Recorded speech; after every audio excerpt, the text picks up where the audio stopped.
orang merendahkan Nabi, kita harus marah.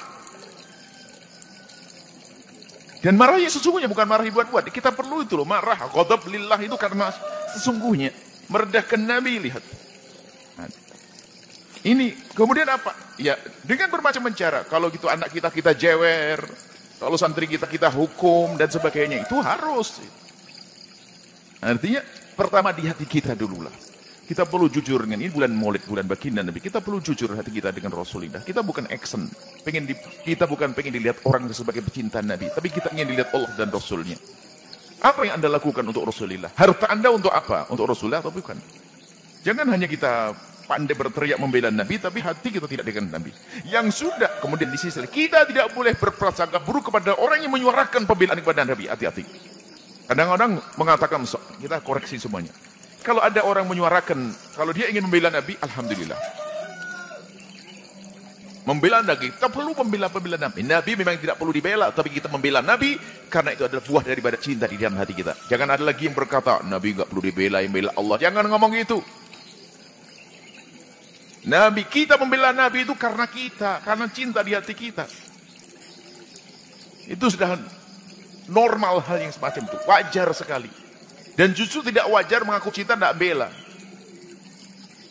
Yang membela kita karena Allah semuanya. Kan kita miliknya Allah, nanti ibunya dipukuli, Allah yang membela. Nah, kurang ajar dia. Kita perlu membela karena kita ingin selamat di hadapan Allah. Kita ingin disanjung oleh Allah dan Rasulnya. Baik, kemudian jika kita menemukan tokoh-tokoh semacam ini, sebenarnya ini adalah pelajaran buat semuanya. Siapa yang peduli kepada Islam? Negara yang katanya punya mempermenjaga hak asasi manusia. Ini ada orang melukai hati kaum muslimin, kalau tidak dihukum berarti mereka sudah gak. Polisi dunia misalnya. Polisi dunia seharusnya yang memberikan hukuman kepada presiden semacam ini. Kalau memang betul presiden ini merendahkan Nabi, kita perlu seperti apa, konteksnya kayak apa. Jika ada seorang presiden merendahkan Nabi, jika benar itu, maka polisi dunia seharusnya. Kenapa? Menyakiti manusia. Miliaran manusia disakiti kok. Assalamualaikum warahmatullahi wabarakatuh. Assalamualaikum warahmatullahi wabarakatuh. Saya Maidi dari Jambi mau bertanya Buya. Semoga Buya dan santri selalu dalam lindungan Allah Subhanahu wa taala. Amin ya rabbal alamin. Baru-baru ini ada tokoh dunia atau kepala negara yang menghina Islam atau menghina Nabi Muhammad SAW. Pertanyaan saya, apakah kita harus boikot produk-produknya yang ada di Indonesia? Misalnya makanan, transport, jasa keuangan yang berprinsip syariah yang berasal dari negara itu negara Perancis. Apakah boleh kita tetap menggunakan produk mereka, Buya? Mohon jawabannya, Buya. Terima kasih. Yang pertama adalah di saat kita pertama kali mendengar ada orang merendahkan baginda Nabi itu, jangan berteriak dulu. Akan tapi rasakan kita itu. Tersinggung enggak hati kita? Sedih enggak hati kita? Teriakan bisa saja bohong dan palsu. Kalau hati kita diam saja, tenang saja, khawatir enggak punya cinta ke Rasulullah. Harus ada dong. Cemburu, Nabi direndahkan, Nabi dicaci misalnya. Ini yang harus kita koreksi diri kita sendiri. Kadang-kadang kita itu menyuarakan hanya karena kelompok kita itu sudah dilabeli kelompok pecinta Nabi. Kalau waktu dengar Nabi dia marah. Tapi marahnya bukan dari hati, marahnya action. Ya, kita tidak perlu munafik begitu. Kita perlu dari hati dulu. Kalau sudah pembelaan kepada Nabi dari hati ini, tidak usah nunggu Presiden Prancis. Di kiri kanan kita kalau ada orang merendahkan Nabi, kita harus marah. Dan marahnya sesungguhnya bukan marah dibuat-buat. Kita perlu itu loh, marah. Ghadab lillah itu karena sesungguhnya merendahkan Nabi, lihat. Nah, ini kemudian apa? Ya, dengan bermacam cara. Kalau gitu anak kita jewer, kalau santri kita hukum dan sebagainya, itu harus. Artinya pertama di hati kita dulu lah.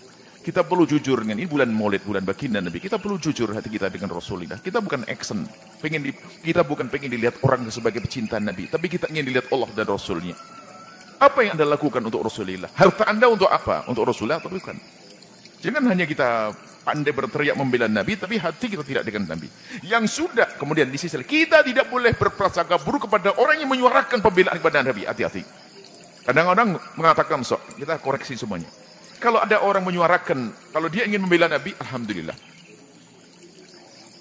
Membela Nabi, kita perlu membela Nabi. Nabi memang tidak perlu dibela, tapi kita membela Nabi karena itu adalah buah daripada cinta di dalam hati kita. Jangan ada lagi yang berkata, Nabi nggak perlu dibela, yang membela Allah. Jangan ngomong gitu.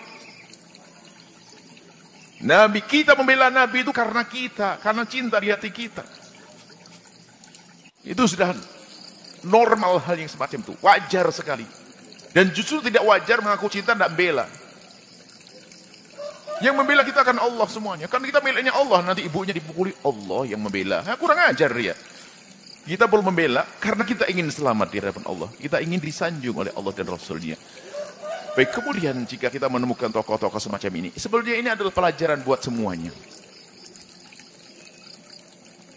Siapa yang peduli kepada Islam, negara yang katanya punya, menjaga hak asasi manusia, ini ada orang melukai hati kaum muslimin, kalau tidak dihukum berarti mereka sudah agama. Polisi dunia misalnya, polisi dunia seharusnya yang memberikan hukuman kepada presiden semacam ini. Kalau betul presiden ini merendahkan Nabi, kita perlu seperti apa, konteksnya kayak apa. Jika ada seorang presiden merendahkan Nabi, jika benar itu, maka polisi dunia seharusnya. Karena Pak, menyakiti manusia. Miliaran manusia disakiti kok. Gimana, apakah kita bisa berharap dari polisi dunia? Kalau tidak bisa berharap, lalu apa yang bisa kita lakukan? Memberikan hukuman. Kalau bisa kita cewer, dekat kita cewer, kita sentil, kita rotan. Tapi nggak mungkin. Lalu bagaimana caranya? Sudahlah, biar rakyatnya saja menghujat dia, biar rakyatnya menghukum dia dengan cara, ini sebagian ulama mengatakan boikot. Karena kalau diboikot nanti rakyat akan mengalami satu perubahan ekonomi, nanti ya disalahkan itu. Biar dia tobat, biar ke depan kalau ada presiden tidak begitu lagi. Sah, itu hukuman. Karena kita tidak bisa jewer dia kok.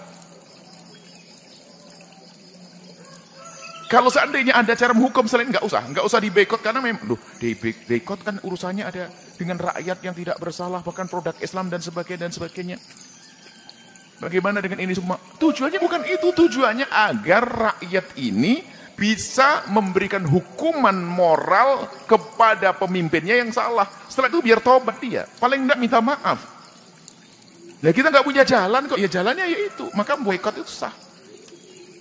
Tujuannya adalah agar rakyat itu nanti mengarahnya ke sana. Jadi telah terjadi dulu di Denmark sebaliknya. Berapa kerugian Denmark? Kemudian di mana sebelumnya ada. Jadi boikot itu adalah sah karena tujuannya. Tujuannya adalah untuk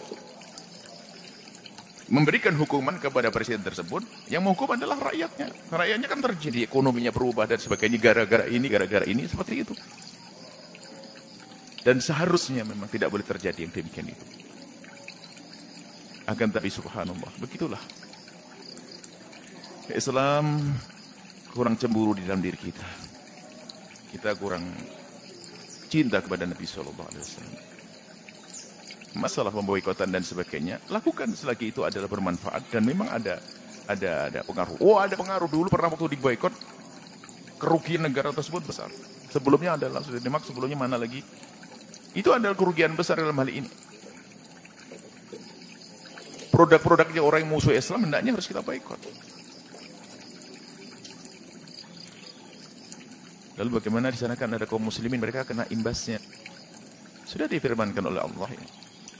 Kalau kita masih berada di kalangan orang-orang kafir, biasanya ada musibah yang Allah timpakan pada orang kafir, orang Islamnya juga kena. Tapi bagi orang beriman di sana, ingat, orang beriman muslim di Perancis dengan kondisi seandainya diboikot kemudian ekonomi menjadi rusak, maka dia akan menjadi sempit rizkinya, maka akan diangkat derajatnya. Jangan khawatir, hai orang beriman yang ada di Perancis sana.